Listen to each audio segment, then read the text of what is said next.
then you can click on Fetch Profile, and then it'll load all the information that we have on you over here. So if you scroll down, you can see that. Please check all this information. This is your opportunity to update that. Make sure that it is accurate. You can also see all the qualifications that we have linked to you, the qualifications.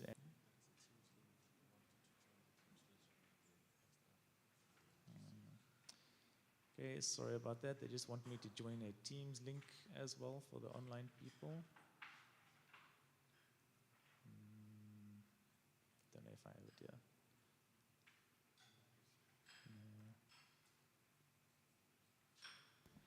Our apologies, colleagues. We are experiencing some challenges with the live streaming, so we've had to move over to the Teams link to accommodate our colleagues who are joining us virtually. We'll commence again in a few moments.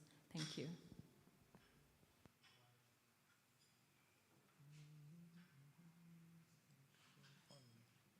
On or off my mic?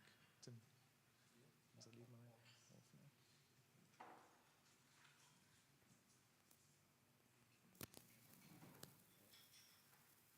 This one? No, I don't think so. I think I'm going to use this one. Right?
Closer to myself.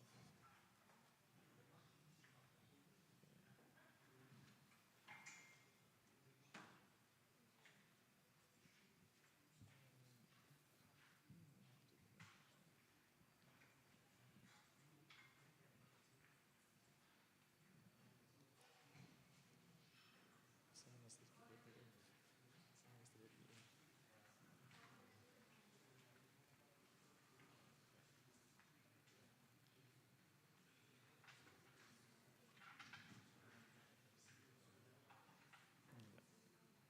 So unmute. Testing, testing. The speakers are off there. Is it fine? No. Okay, sorry about that. Hopefully, most of you have at least managed to verify your assessor moderator role. Something I did forget to mention is if you want to become a moderator, you need to be an assessor for 1 year, a period of 1 year, before you can become a moderator. Then on the new application side, so this is under the application section, where you choose your type of application. So the system knows based on your account what options to give you here. So because this account is already an assessor and a moderator, I can now apply for an assessor extension of scope or a moderator extension of scope. If I was a brand new assessor, I could from here apply to become assessor. That's where that process will happen. So then you enter all your details there, you specify your qualifications and so on. And on the ETQA side, I forgot to share my screen in Teams. But then on the ETQA side, they will have a look at that. Screen. Minimize that.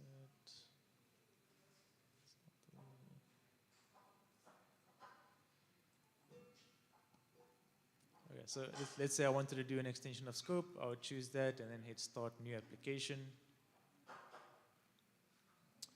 I would get this green success message, and then you can see this one on the September the 4th is the one I just made now, application for extension of scope. And from there, what we've tried to do for all these processes is give you a submission timeline. So if you look at the one I just made now, it shows you that on the 4th of September, I started this assessor extension of scope application. If you look at some of the others, if you look at the timeline for those, each action that I take on the system is there. Let's look at ones that have already had registration letters issued. If you click on the timeline for that one, you can see all the various steps are over there. And then in green, you can see when on the ETQA side, they take action there. So it's nice, transparent and open. You can see always where your application is. And we do this consistently throughout the system for all the processes.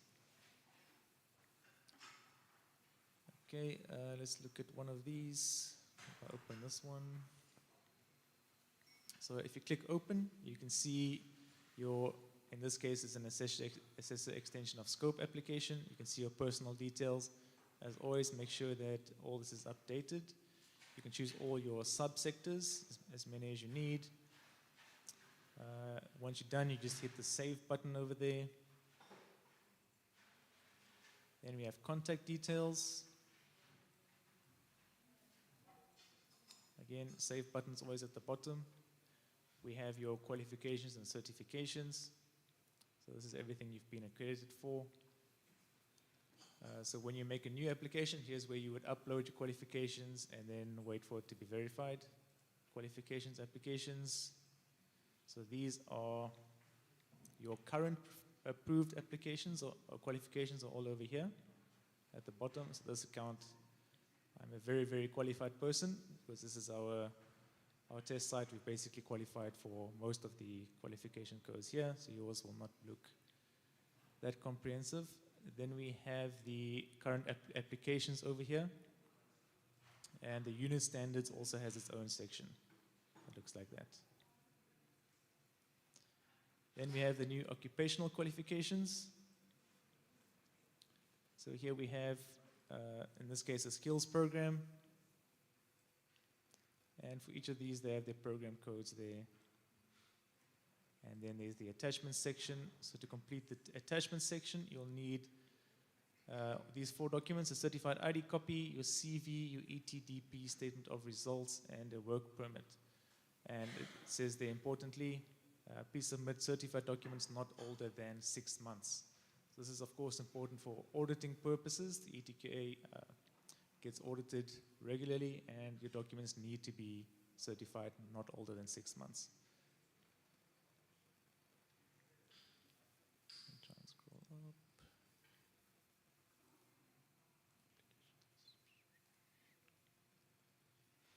Just want to show you what the new application one looks like. So if you open up that one, again, you have the same page here. Then under qualifications, you would then click on add qualification. So here you give the name of your qualification, the file associated with it, transcript, and again, it asks you to confirm if you're uploading documents not older than 6 months. So that's where the qualification section happens. Qualification application, there's a blue button to add a qualification to assess. You choose the subsector, which qualification you want to assess, and you add that there. I already have that one, so that doesn't apply to me. So on unit standard side, there's a blue button to add the unit standard. On occupational qualifications, also a blue button to add there.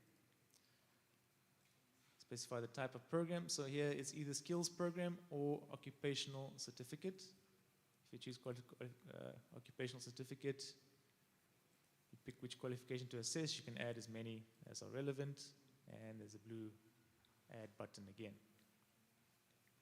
Okay, once you've successfully done that, you can see that appear over here. If you were just testing, you can always delete what you've added. And then again, under the attachment side, this is what that looks like. So you have these blue little upload buttons. And then if you choose a file,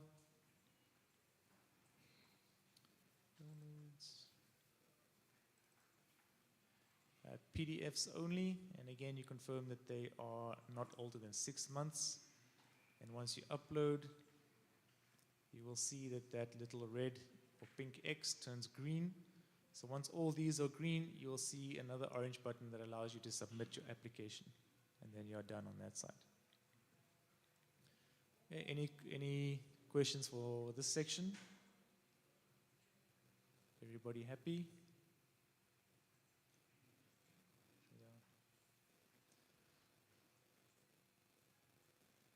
Right, let's look at the training provider requests section.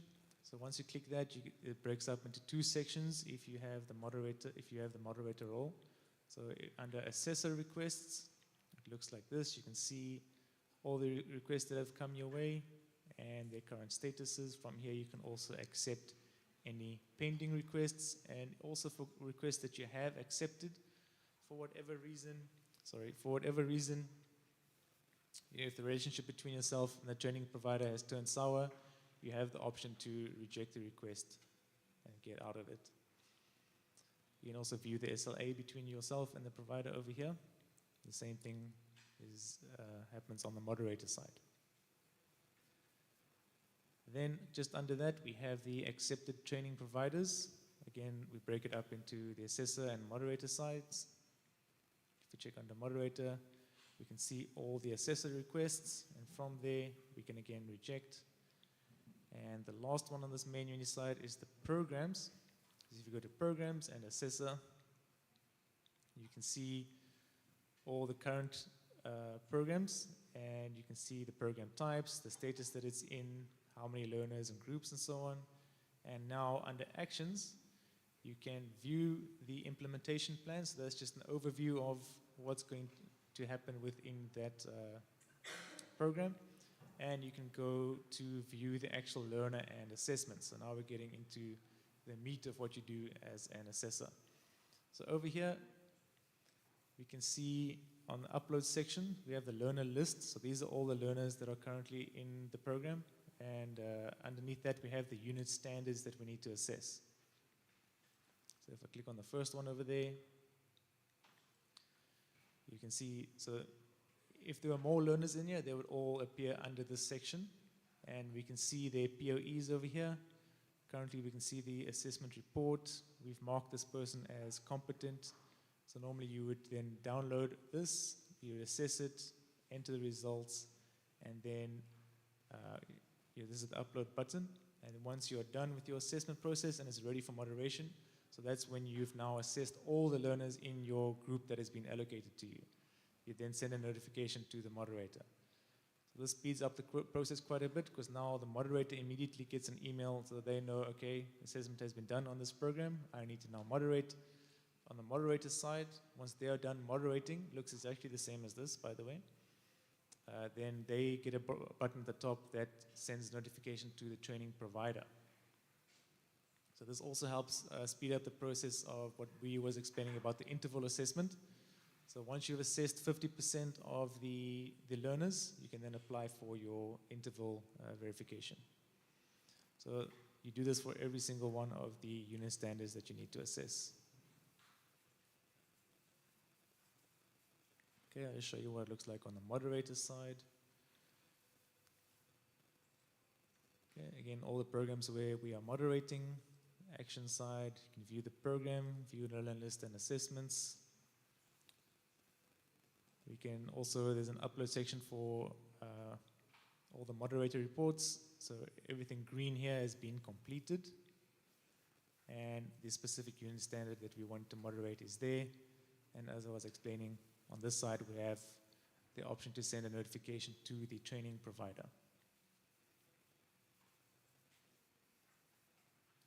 Right, that's it for the ETQA assessor and moderator side. Just checking one last time if there's any questions.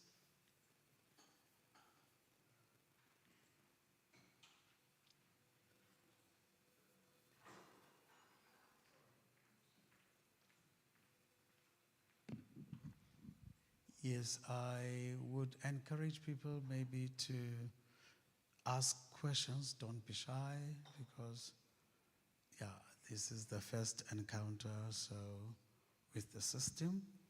And if there are any areas that you seek clarity on, please raise your hands. It would assist. It also assisting us as the SETA. It's our second leg of these presentations. Thank you. Over to you, ma'am. Thank you. Good morning. Good morning. I hope I'm audible.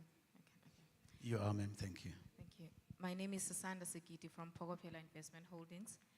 My question is on the LMS. I just logged in, and it looks like I'm only registered as a learning program facilitator. I can't see the other functions. When I try to do that, it says, I'll just read it to you.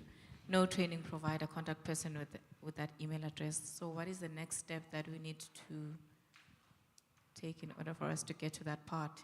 Timothy will come and assist you now, but so if you're looking for the training provider section, that's the next part of the presentation. So we've now done the assessor and moderator, and then we move to the training provider side. So I'm going to log out here. But I think I should check if there's any more questions. Was just the one question, Andile? All right. Any question? Thank you. Thanks, Andile. All right, especially now for the people joining online, please be aware that this presentation is happening on the development server, so this is not the live server. So you'll note I am using the quality assurance server. Please do not interact with the quality assurance server. Make sure that you are using the live link from SETA's website. That's on the stakeholder login, the LMS login over here. So only use that one. So there's LMS. Let me show you what happens if I click that one. So that takes you to lms.mict.org.za. Only interact with this one, please. All right, so we have looked at assessor moderator. Now we're looking at the training provider registration verification. That's this link over here. So that takes you to a page looks very similar to the assessor moderator registration verification. And on this side, you will capture your accreditation number as well as your registered email address. Okay, so all the training providers, you can head over to SETA website, training provider verification link, and then you need your accreditation number and your registered email address.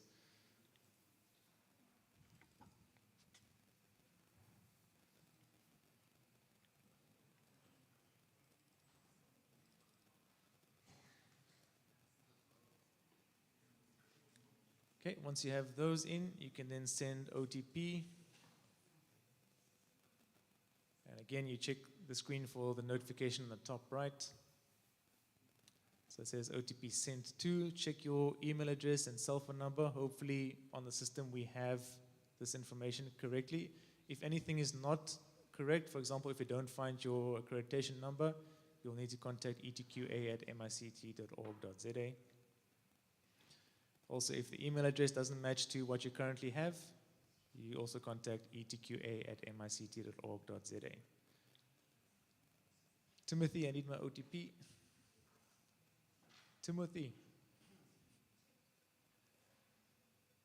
Timothy.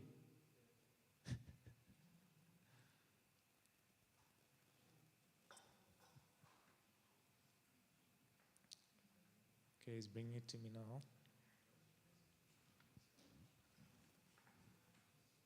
Refresh the page.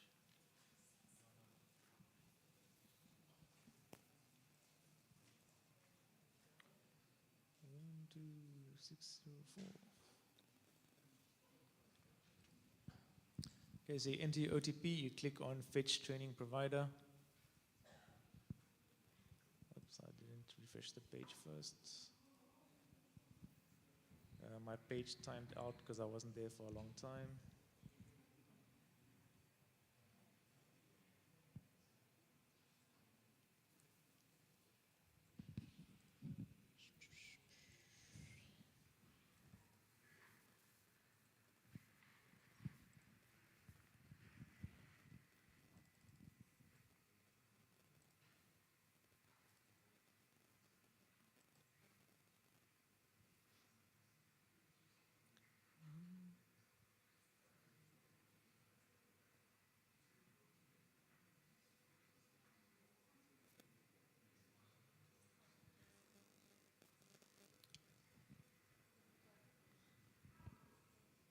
Timothy's phone is very private. I just need him to unlock it quickly.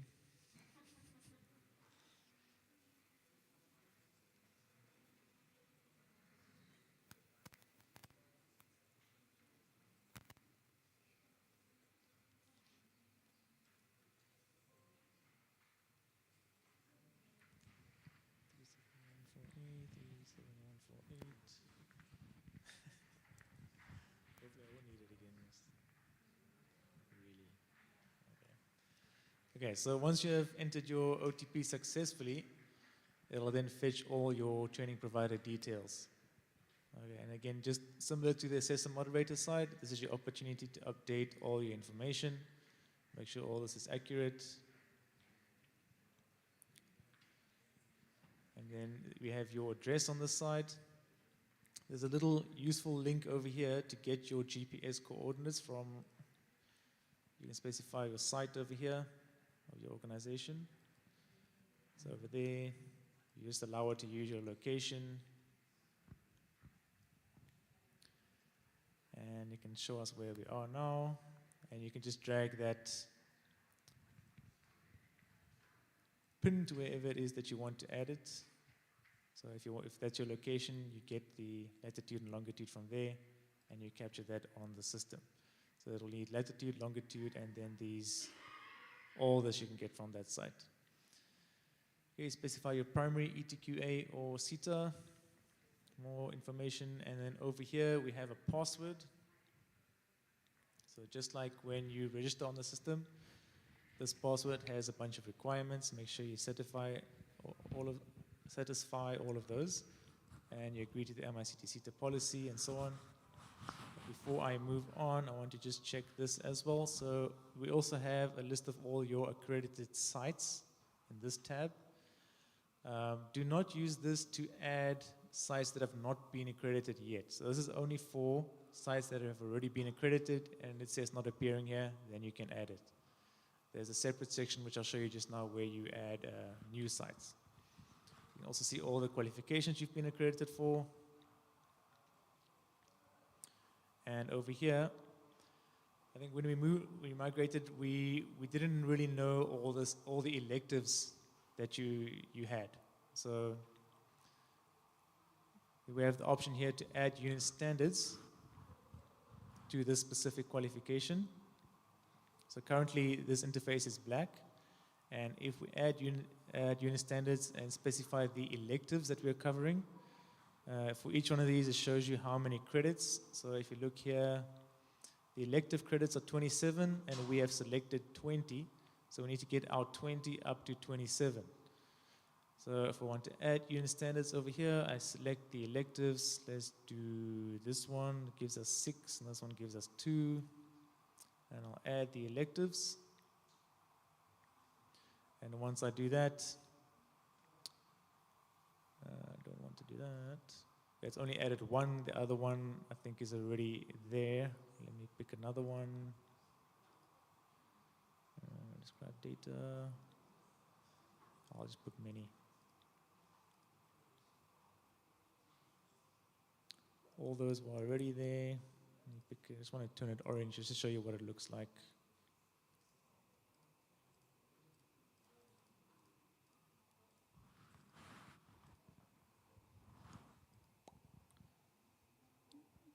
Okay, I got a couple in there.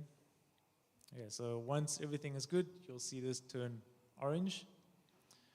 You can also then, of course, delete if you've added some incorrectly. All right, so all your qualifications there. If you have unit standards, they would come under this section, ETD practitioners. So over here is where you specify the facilitators, the assessors, the moderators, and the first aiders that would be associated with you as a training provider. Now, we don't really store facilitators and first aiders on the system, but we still get you to capture the details over here. And here, when you add an assessor, okay, you do so using their assessor registration number. You search for the assessor and then add them with the blue button, and then they will appear under here. So in this case, we have Timothy, as our assessor. We see the registration number, you can see the SLA contract, we can specify their qualifications. So in this case, we have 2 to choose from. So these are the qualifications that this specific assessor is accredited for. So depending on the assessor, what you see here will be different. Same thing applies for unit standards, and you can link them to a specific training site. So if I want to link Timothy to test site 3, I do that, and he'll be on test site 3. If for whatever reason I need to delete him, I delete him there. We did not send the requests to the assessors and moderators at this point though. That happens at a later stage. So this is just for you on the training provider side to have a collection of all your training providers to make it easier to find them at the later stages that we'll see just now. Okay, same thing for moderator and first aider. Then on the summary section, it'll show you, this is just a nice way of showing you everything that you still need to do. So training provider details for us is fine. Training sites, we need to add 1 first aider to every site, 1 facilitator to every site, 1 assessor to every site. So this shows you in detail all the actions we still need to do before we can submit the application. Okay, once you've done everything, once you have green ticks everywhere over here, we will then use the submit application button. Okay, so now how do you access your training provider role? If we go back to the LMS, remember the LMS you find here under Stakeholder Login, you're clicking LMS Login.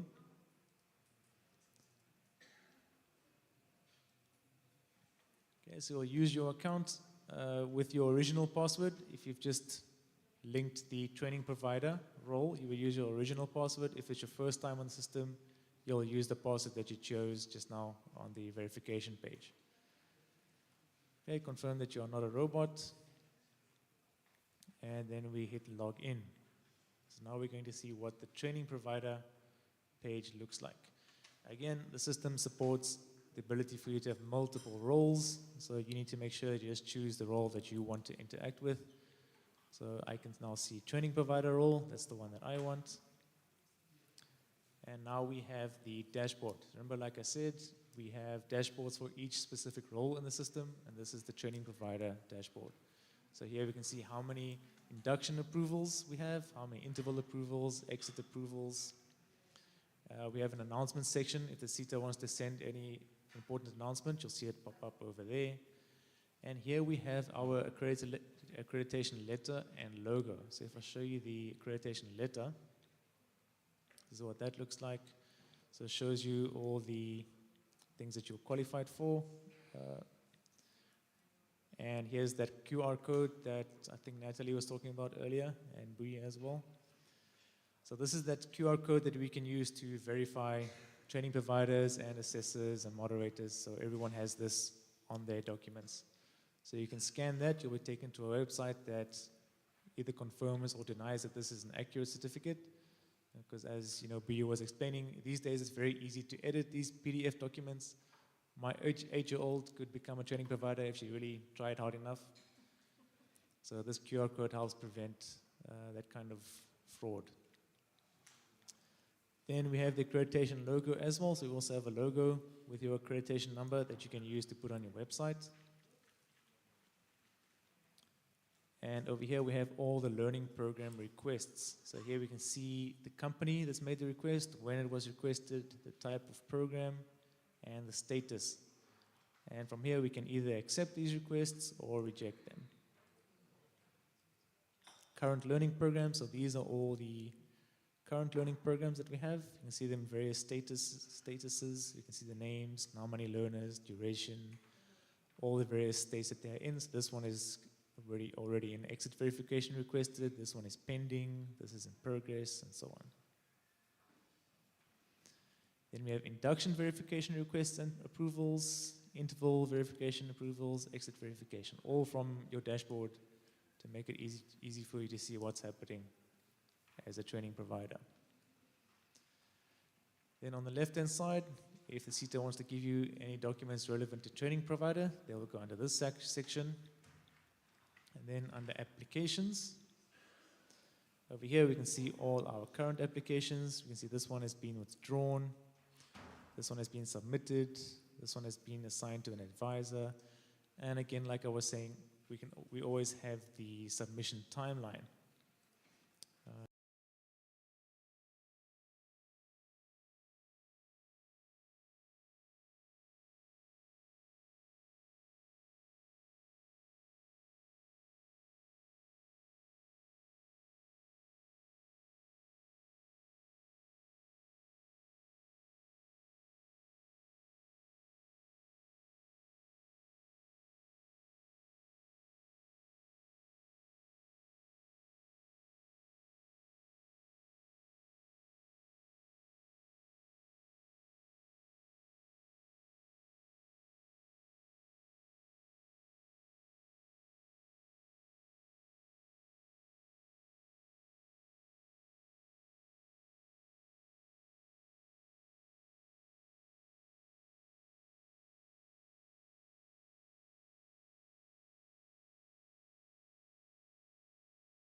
let's do learners first.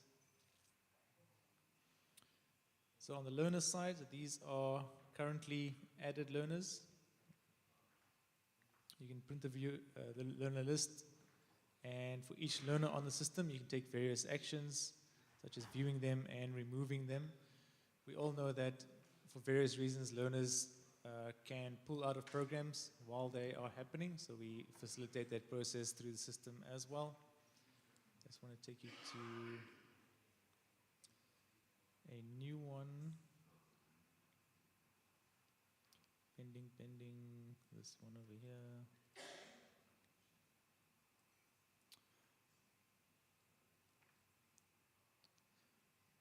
Okay, so this one, you can see here the learner progress is 100%, and that percentage comes from, if you view the learner details, we have all their details over here. It's a whole lot of information that's required. So it's a lot of information because this is what the NLRD requirements are. So to facilitate that process in terms of SETA reporting, we do need all that information, learner address, highest level of qualification, and so on. So you capture all that information. And there's also the bulk upload feature. So when you can still add learners to the program, there's a button here for add learner. You hit add learner and you can add them manually. Or we also have the bulk upload spreadsheet, which we'll add to the system. So that looks like this. So there's a whole lot of information that we require. So all this needs to be captured. All of it up until where it says parent details. I think it starts here. Parent guardians. Remember, we don't need parent detail guardians unless the learner or the participant is less than 18 years of age. Okay, otherwise, all of this is necessary. So you will fill in all this for all your learners. And then there's a bulk upload section, which I'll try and show you. Oh, here. So after you do the bulk upload, it uploads all the learners in the background, and then you can click on the view bulk upload outcome, and it'll give you the various errors or warnings from your bulk upload.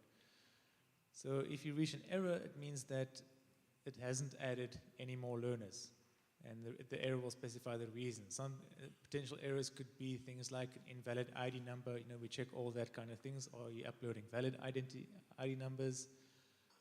We also check more minor things like the gender does not correspond to the ID number, because you know you can check what your gender should be from your identity document. I think it's the seventh digit determines your ID. So if you see that that doesn't match with the gender you've captured, we send you a warning here so that you can correct it. The learner does appear, and then you can just edit their details on the system.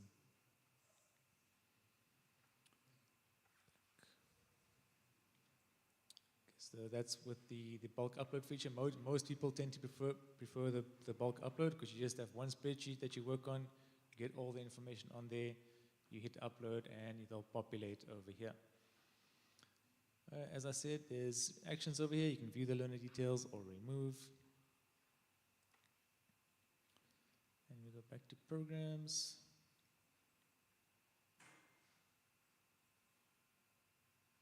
This one. Okay, let's look at the implementation plan. So this is like a blueprint for the SETA to see what your plan is for the specific program. And over here you can, these are all the actions you have. There's collaboration. So if you're collaborating with another training provider, you can put that information over here. You click add training provider, enter all their details, and you specify that you're collaborating with them. We have the unit standards section. Yes, this is all the unit standards that you're going to have in your program, and you can click, all of these are clickable. So if I click that one, it takes us to the SOCWA page. Not that one, that one's not a valid one, but all these will take you to the SOCWA page. Then we have unit standard integrations. So over here, we can integrate various unit standards with other unit standards. So if you want to integrate 119510 with another one, we can click on Add Integration, and we can choose the unit standard we want to integrate it with. So that just means that when we assess and moderate, we assess these together. So when we submit POEs, we submit POPs for both these unit standards. Okay, you can also remove the unit standard integrations if you've made a mistake or were just testing. So that's what that side looks like. Then we have learner groups and ETD practitioners. So here you can see all the various groups and the assessors, moderators, facilitators, and the sites. So you can see we have two different sites here, one in Garsfontein in Pretoria and one in Linwood. And we can see the group names, the facilitators, the various assessors, and moderators. And just remember that you can't have the same assessor in the same group doing the assessment and the moderation. Okay, you need one assessor and one moderator for each group. But you can have the assessor from group 1 can moderate group 2. So there's also a possibility. Then on the learners side, this is where we do the group allocation. So currently we can see that half of these are put in group 1, half of them are put in group 2. Just remember, when you start this process, nobody will be in any group. So you need to allocate them a group before you can allocate the assessors and moderators to the groups. So that is important. To do that, you just select the ones you want to change the group of, and then you choose the group, it's group 1 or group 2. If I want them in group 2, I'm going to say add selected learners to group, and now they should all be in group 2. So it's quite a simple process there. Then there's the supporting documents section. So these are all documents I need from you. It's quite a few of them. Implementation plan, interval assessment report, template, blah, blah, blah. All those, you upload them, and then you get green ticks when you are done. And then we have the upload samples section. So this is where we have for this specific unit code, the learner guide, assessment guide, POE guide, facilitator guide, alignment matrix, and so on. All these. That's where that goes.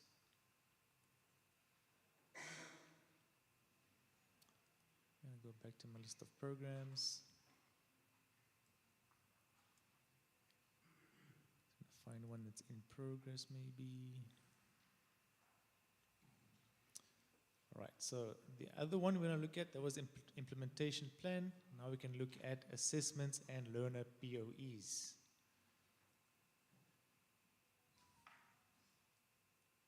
Okay, it takes us here. And we can click on learners and assessments.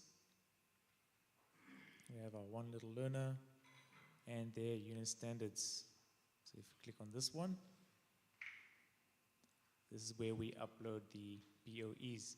So you choose your POE with this button, and then you upload those files. So you do this for each learner, each unit standard. It's a lot of work, right? It might also feel like you're doing a bit of double work because maybe you have your own learner management system, and now you feel like, oh, I have to go and upload it all here. But unfortunately, that is the requirement, because from the auditing side, and also, you know, if something terrible happens for whatever reason, and maybe you no longer have access to your LMS, or you as a training provider no longer offer services, the SETA needs a way to have access to all that information. So this is currently the best way to do that.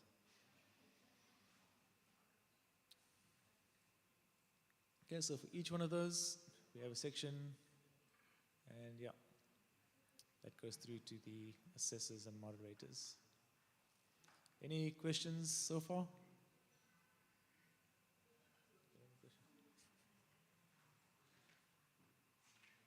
Okay, there is a question.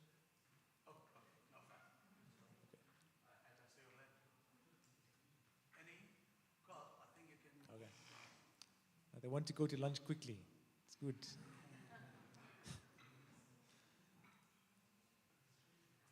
Programs. Okay, let's look at this one. Okay, so this one is a completed one. So then we have the induction verification report. So as we was explaining, that's where someone will come and do basically it's a site vetting. They check all the compliance checks, and they'll provide you with a report. So it's again a very transparent process, so you can view their report, And then you can either approve it or do what we call a return. Okay, so if you approve, it means you agree with the report and everything that was in it.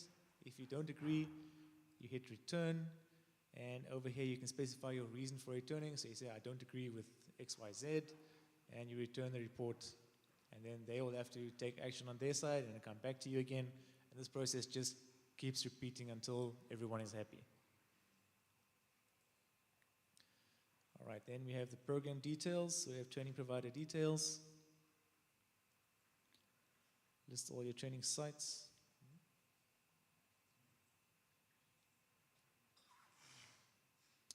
Compliance checks, we have site compliance evaluation, so you can go through all of this.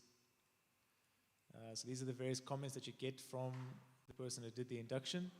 They'll have yes or no here, as well as the comment or actions required from your side. Obviously this is just testing, so we don't have meaningful information there, but the person who does the induction was going to be explicit there in terms of what they want from you in order to get your compliance right, if they've said no, for example. Same thing applies for learner details. So is the learner list complete? Yes or no, with the comment and actions required. So normally, I always get a return there because I normally miss something in the learner details section. And then I have to fix it and send it back. So it's just a normal process. Same thing for samples and for your learning material. Looks the same across all of these.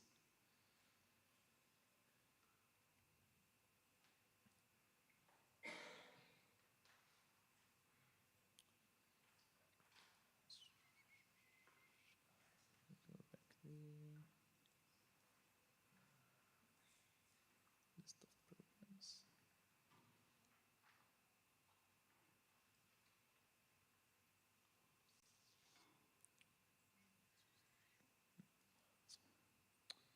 Then we have the internal interval verification reports. Remember, this is the one that happens once you have assessed and moderated, or your assessors and moderators have assessed and moderated 50% of the learners. Then you get your interval verification report.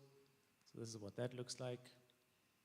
Again, we have the program details on top, and then the compliance checks. So if there's a checklist compliance, that comes over here, and these are all the questions that they need to answer. Has the verification site visit been scheduled with the STP? Yes or no? Has the plan and preparation checklist completed by the moderator? Yes or no? So these are all the compliance checks that they have done, as well as compliance. If there's a no, there'll be a reason.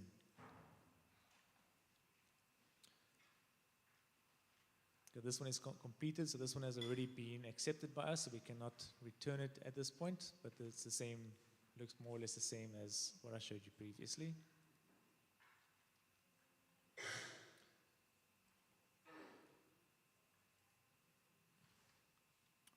And then the one thing that we're left with is just the exit verification report. So over here, anything important for you to do is over there in pink. So it says, please complete the advisor evaluation below, evaluating the advisor. All 3 sections need to be completed.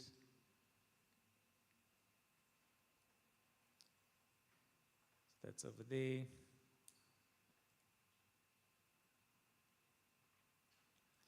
So these are the questions that you need to answer. Verification process. To what extent was the verification plan made clear to you as a provider? So it's basically you giving a review of the advisor. Then on the moderator side, more of the same. Requirements not met, met, exceeded, and so on. Just answer all these. And then advice and support section. This is just to give feedback to the SETA.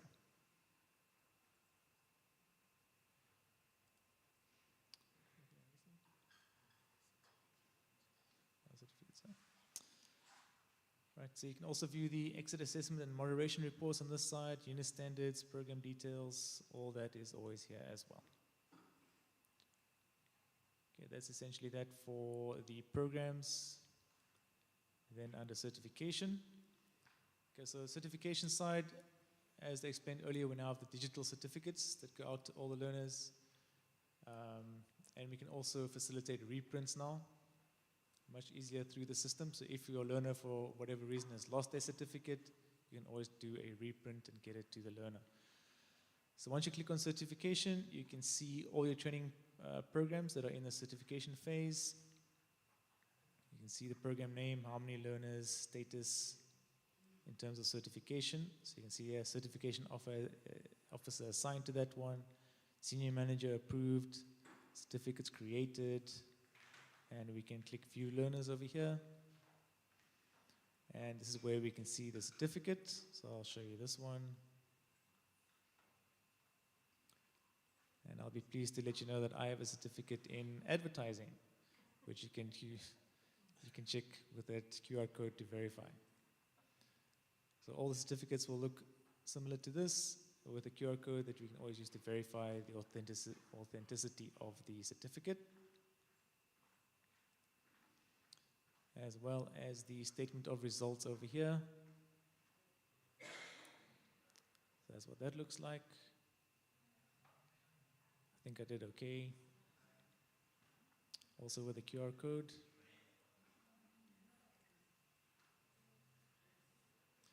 And here is your request reprint button. So if you click on that, you need an affidavit stating where the original certificate is.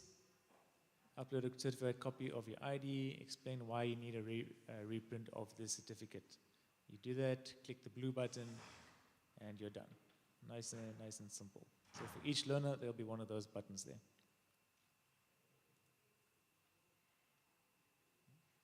Yeah.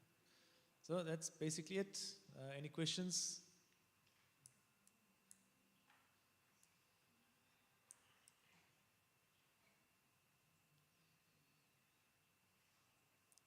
Everybody happy? Everybody hungry?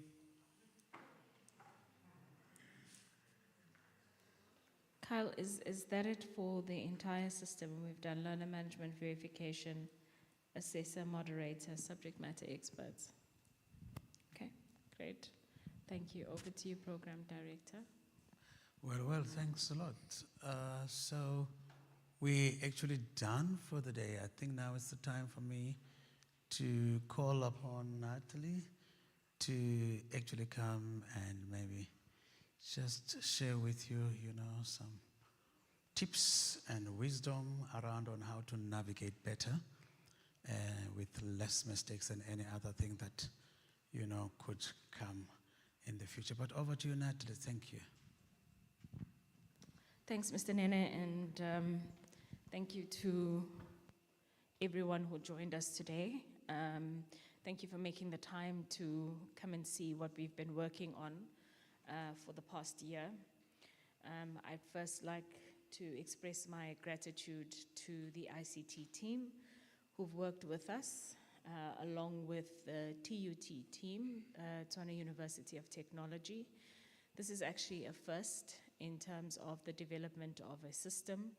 We've worked with the university so that we have a unique source code, and just to ensure that the development of the system and any changes that are required based on the fact that we are still in transition with QCTO rest in the hands of the SETA. And I think we've made quite great strides in developing and giving you a system that is fit for purpose, that is easy to navigate, and also gives you the opportunity to give us feedback so we can include any other changes that are feasible, by the way. We all have a wish list, but are feasible and can work for all of the providers in the ecosystem. I'd like to also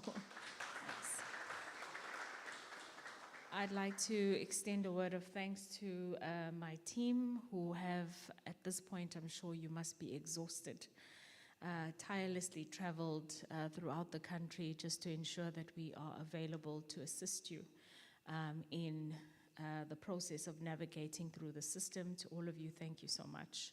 Mr. Nene, to you and your team as well for just ensuring that our stakeholders arrived, that they were well conversant on what we would cover today. Thank you so much. But to you, our guests, thank you for sticking with the MICT SETA in the tough and the difficult times. I know working through manual processes when you're dealing with hundreds of learners is not really an easy thing. It's not desirable. But thank you for giving us the opportunity to work with you and build something that will help both of us in terms of doing the work that we do and the work that we are meant to actually do. This is not the end of the process, I must indicate. You do know that we're going to move into the occupational programs full force. So we've been working with the QCTO to develop their modules in our system so that you're not working on two separate systems, but you have one system with all of your information in the system as well. We've also been working with the Department of Higher Education and Training and other SETAs to onboard them into utilizing this system. Meaning if you have accreditation with more than one SETA, you have learners that you're implementing programs for across different SETAs, all of them would actually rest in the system. And this is something we're working on with a long-term view to actually getting it fully rolled out and up and running by September next year. I think another word of good news is that we have engaged with the QCTO, and that is around your current accreditation. Our view has been that you should not have to go through the process of accreditation if you are already accredited by the MICT SETA because our processes are so similar. So we've had firm discussions and very positive discussions around the issuance of accreditation, provisional accreditation for a period of 2 years to all of our accredited providers for qualifications that are equivalent to what you're already accredited for. So for example, if you're accredited for end user computing with MICT SETA, you would automatically be accredited for end user computing skills programs with the QCTO. They would monitor your implementation over the period of 2 years, and if you've implemented according to their set policies, their processes, and their systems, you would then automatically be awarded a full accreditation for a period of 5 years. And this is all to try and assist you in implementing our programs. Colleagues, again, just some sage advice from the SETA as well. Have a look at our sector skills plan. That document is actually your compass on where you should be looking for opportunities and where you should be looking at extension of your accreditation. It tells you exactly which industries are looking for what skills and occupations. Have a look at the other SETA SSPs. Also gives you an indication of what skills and occupations are required, so that when you start and you request for grant funding from the various SETAs, your programs are aligned to what industry wants, and the likelihood of being successful in terms of your applications for discretionary grants would be significantly higher. I think it would be remiss of me to not take the opportunity to then also implore you, colleagues, if you are having any issues in terms of your implementation, the regional manager is available to assist you, and that should be your first port of call in terms of any issues or queries that you are experiencing. I know Mr. Nene to be very hands-on in terms of resolving queries and issues. And in the instances where there are certain matters that need to be escalated, he certainly does escalate it to us in our various capacities as senior managers.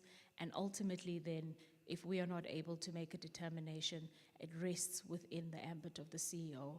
So I'd like us to all just take cognizance of the process of escalation, because you can escalate to the CEO, but it'll still come down to Mr. Nene actually providing you with feedback. So I'd like to implore you, colleagues, please engage with the people you have at your disposal first in order to resolve your queries. With that, I want to thank you so much for joining us today. We are having lunch at the Calabash restaurant. If you walk through the doors, my colleagues are right outside. They'll be able to direct you in respect of where we will be having lunch. This is not the last session. We'll be hosting some further online sessions, so please do join us where this is concerned. Furthermore, ICT, we will have videos simulating what we've done today, so you can go back and actually have a look. If you're stuck, you want to know more, you want to see how this works, how that works, because really it is a new system, you'd be able to do that. But please do join us virtually if you need any further training. I think I saw a hand from the gentleman in the back. I'm not sure if there's anything you wanted to raise before we close the session.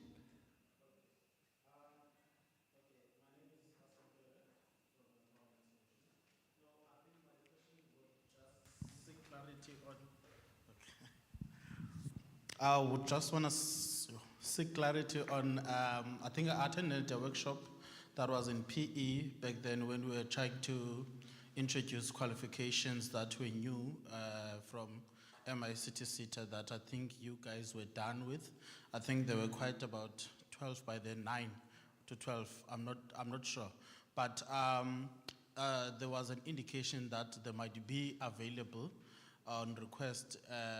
If once you guys are done developing them, maybe you can request. I think the targeted date was around about September, I think last year, if I'm not mistaken. But I wanted to check, has that come into reality of having them, or there is still a process that you guys are still following? If there is, are they going to be available? Thanks, and thanks for the question, and I'll take that question as part of the closing as well. So we did commit to actually having learning materials available for you. That is still the case. The MICT SETA is still developing learning materials. In respect of the 4IR qualifications, we have in fact developed, I think, about 5 or 6 sets of learning materials that will be loaded onto the system. So the planned go-live date, meaning you can work on the production site in terms of the system, is the 1st of October. So if you are accredited, for example, for cybersecurity through the QCTO, when you log into your profile, you would have access to those learning materials. So the MICT SETA is still committed to doing that. But as you can understand, development of learning materials against the qualification is a process. And the process then also concludes with the ESAs that we still need to develop. So our commitment remains. Learning materials will be available to you colleagues in respect of the occupational programs.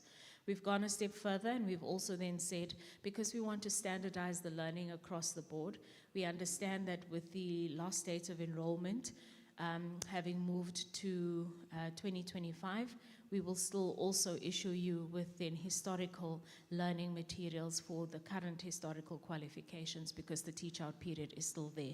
That'll assist you then not to assist in terms of the sufficiency of the assessment tools. It'll be a set standard, so it's seamless then in terms of your own implementation for historical programs as well as occupational programs.